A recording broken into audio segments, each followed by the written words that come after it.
Okay, hey, here we go. Happy Tuesday. Hopefully you enjoyed the 4-day weekend. Got some good rest, got some good time away from here, some good family time hopefully as well. For myself, I know we had a lot of family stuff going on. So it was a busy weekend, but it was a lot of fun. Got to see a lot of family and spend some good time with people. So I hope you got the same. I do want to go ahead and review what our objective is for today. I can describe what is happening at the point of collision. I can explain how mass affects motion, and I can explain how force affects motion. We are going to take a look at the collisions that we did last week as a part of our test. In case you need to review them, since it was a long time since we did that. It's now been 6 days, technically, the 4-day weekend, and then today is day 5. And it was last week, so it's 6 total. Like we did it 6 days ago, 5 days ago. So I do want to take a look at. We'll take a look at what those collisions looked like. Got several of them down in slow motion mode, and I do apologize in advance if anybody's gets missed. I know a few groups just didn't get a chance to run any tests based on time constraints. So whether you got a chance to run a test or not, taking a look at the tests that are there, and then using those to analyze what we have on this test. So apply Newton's third law. Our objective on this: apply Newton's third law to this to design a solution to a problem involving the motion of two colliding objects. You need to create a crumple zone for a car that collides with the wall so that the passenger does not fly out or is ejected from the car. And so for question 1, you had to actually draw what your crumple zone looked like on this car here, and then also label the parts. Label and explain your parts.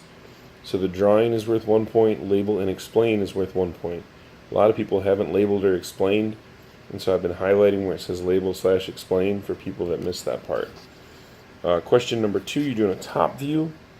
So this car here. And then same thing, make sure to label/explain how your crumple zone is helping protect the car.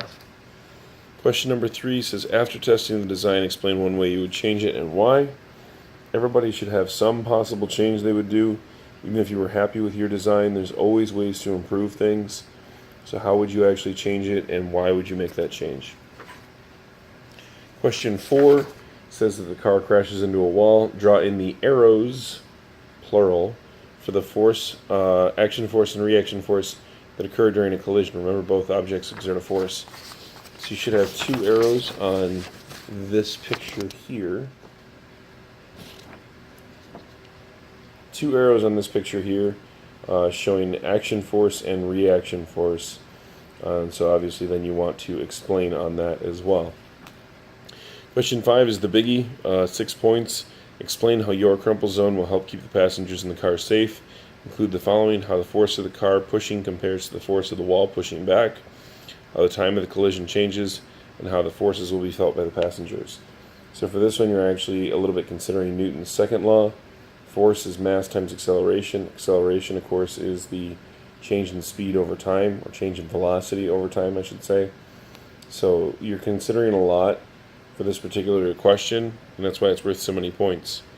Finally, your grandparent says that new cars crumple in accidents because engineers decided to use cheaper materials.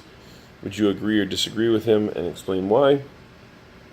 So Grandpa says that modern cars are no good. You need to try to explain why they might be okay. So consider the lesson we learned from the Australian guy, where he talked about the older cars, and maybe if you talk to your grandparents what they would say about it.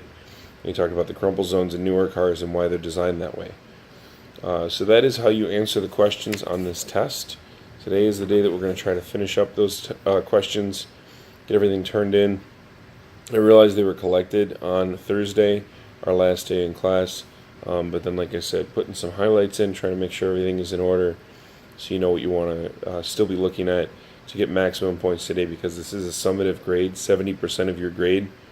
And so we are going to go ahead and take a look at those collisions as well, so you can make sure that you have a concept of what those crumple zones are looking like if you haven't already made one. Thanks.